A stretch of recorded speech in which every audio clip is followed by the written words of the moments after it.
Hello, everybody. My name is Jane Richardson, and today, Group 17 will be presenting managing overwork and preventing burnout strategies for a healthier, more productive work environment. Workout burnout has been an issue before and after COVID has hit. It's been exacerbated since COVID, and because more people have had to navigate through that, it's made work-life experience more difficult to manage. A 9 to 5 mixed into home life has made more people disgruntled with working in general and work in the office. With no time to oneself, employees have no space as an outlet to decompress away from work, which has been making it much more difficult to switch back to only going to buildings again. But since COVID has ended, there's been a change in dynamic from the way we look at initial work away from home culture.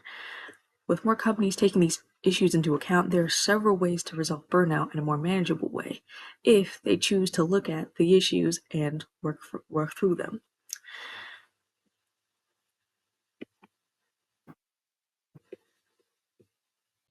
The labor market is always changing, and competition and specialization will continue to drive labor demand and skills expectations.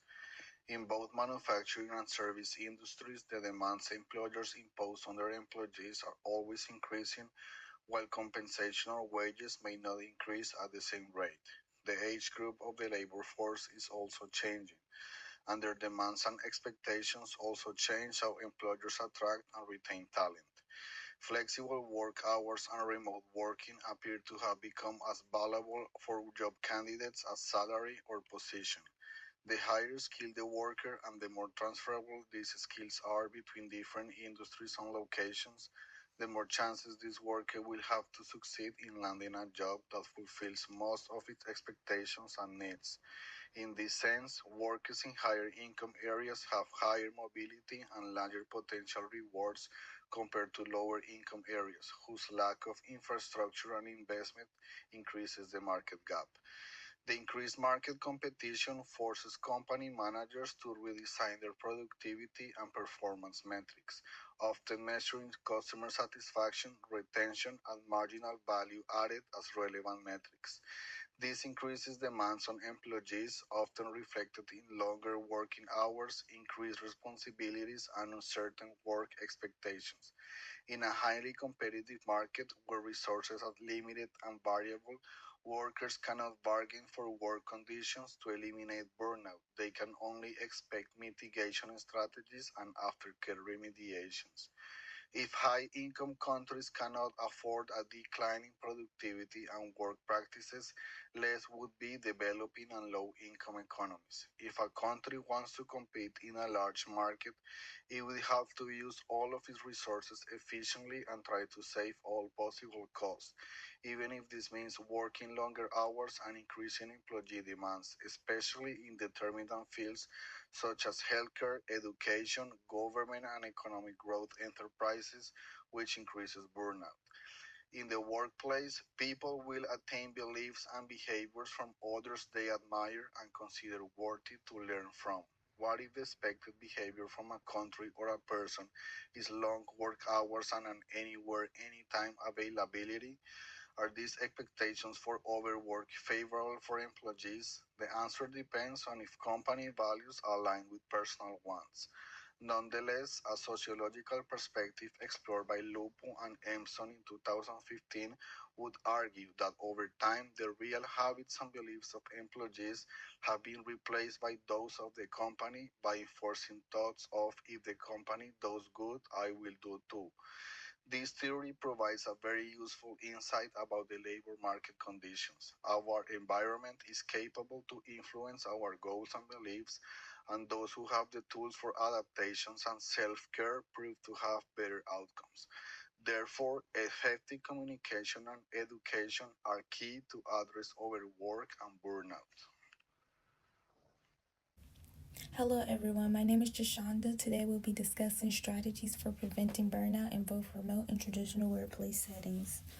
As we explore the differences and similarities between remote and traditional workplaces, it's important to recognize how each environment affects employees' interactions and responsibilities. Remote work offers flexibility, but it can also lead to feelings of isolation and increased stress. Today, we'll explore into the psychological factors that influence remote workers while acknowledging the ongoing relevance of traditional workplaces. Our insights are based on recent research focusing on early awareness and intervention methods to prevent burnout. Understanding these challenges is essential for crafting effective strategies that foster resilience and support for our teams regardless of their work environment. By addressing the unique challenges of both remote and traditional settings, we can create a more sustainable workplace culture. Recognizing early signs of burnout is crucial for effective intervention. Symptoms like fatigue and irritability can develop into a more severe mental health issue if it's left disregarded. It's essential for both employees and managers to communicate openly about these challenges. Implicating regular check ins can create a culture of support where employees feel comfortable about talking about their mental health. This proactive approach not only helps in early notice but reinforces the idea that well being is a shared responsibility. Encouraging clear work life boundaries is vital. Employees should be supported in establishing routines that separate their work and their personal lives. Flexibility in work hours can empower them to manage their workloads effectively and prevent burnout. Providing access to mental health resources such as counseling services and wellness programs is crucial. Organizations that invest in their employees' mental health demonstrate a commitment to their well being and long term engagement.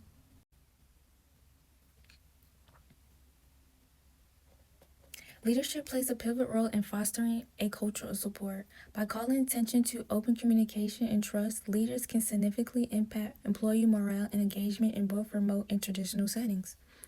Regular team meetings serve as a platform for fostering connection and collaboration. These interactions not only help reduce feelings of isolation but also enhance team spirit and cohesion. Establishing clear expectation regarding work hours is essential in remote work environment. This clarity helps employees manage their boundaries and reduce the risk of overworking, which leads to burnout.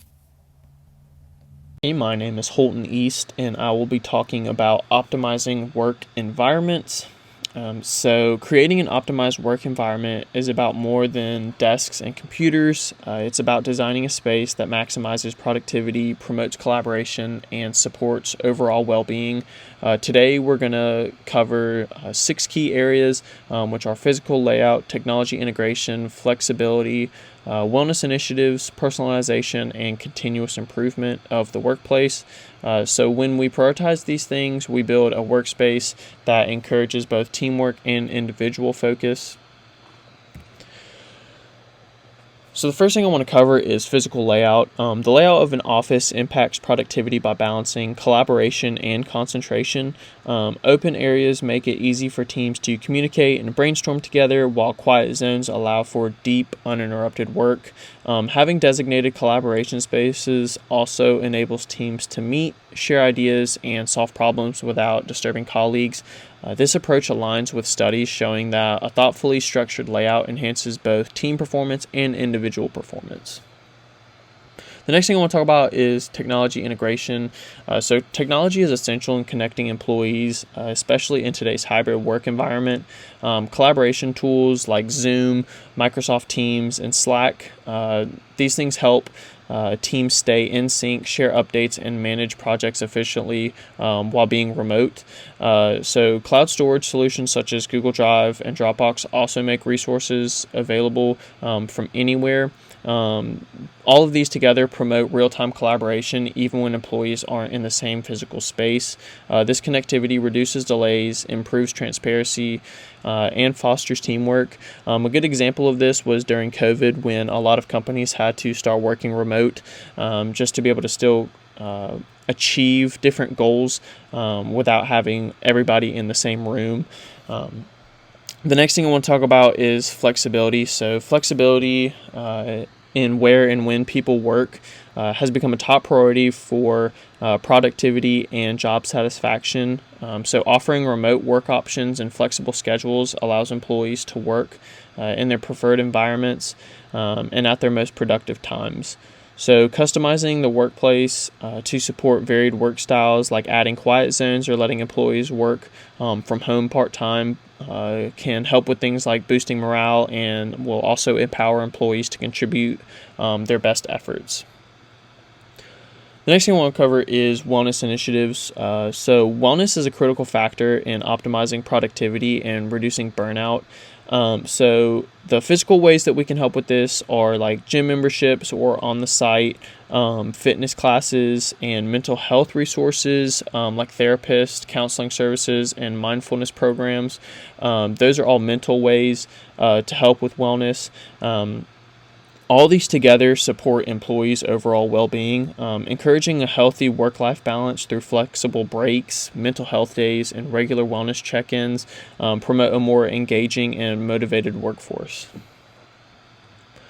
So, personalization, allowing employees to personalize their workspace can enhance comfort, creativity, and motivation, and just helps them overall be more at home when they're working for different businesses.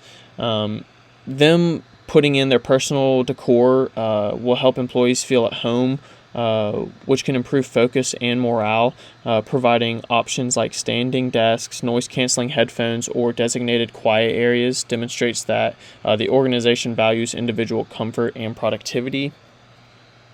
The next thing I want to cover is continuous improvement. So, optimizing the work environment is an ongoing process, right? So, it's not going to be something that's solved overnight. Gathering regular feedback from employees about the workspace, technology, and policies helps identify these areas for improvement and adapt to evolving needs of their workers. Encouraging open communication also promotes a culture where employees feel heard and valued, contributing to long-term satisfaction and productivity of the company. So, staying current on workplace trends and technologies allowed the organization to continue improving and remaining competitive with other companies.